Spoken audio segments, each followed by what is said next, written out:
In the shadowy world of crime, few names were whispered with as much fear as Bako the Red.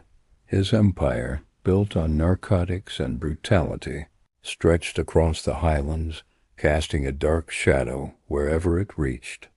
Bako was a man who took what he wanted, and what he wanted next was a sacred mountain, a place the local tribes called the Heart of the Ancestors.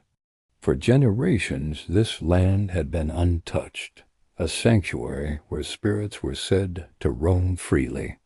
The elders warned him, pleading that the land was not for mortals to own, that it belonged to the ancestors who protected it. They told him stories of a powerful curse, one that would befall anyone who dared to defile the holy ground. Bako, a man who believed only in the power of money and guns, laughed in their faces. He saw their traditions as weakness and their warnings as empty threats. He drove the tribes from their homes, bulldozed their sacred sites, and began constructing a lavish mansion right on the mountain's peak. He envisioned it as a fortress, a symbol of his absolute power, visible for miles around. But as the first walls went up, strange things began to happen. Workers would whisper of disembodied voices carried on the wind, and tools that vanished into thin air, only to reappear in impossible places. Bako dismissed it all as superstition.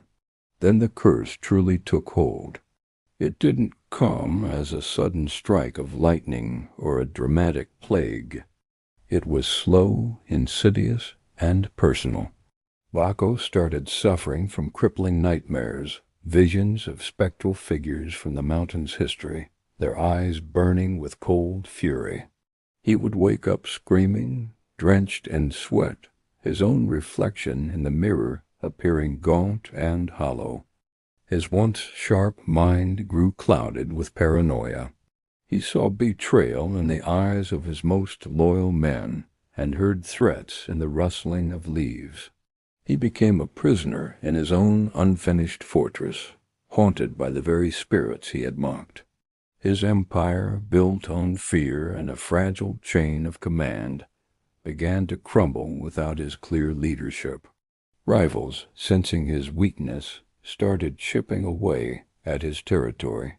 His wealth, which he believed could buy anything, couldn't buy him a moment of peace.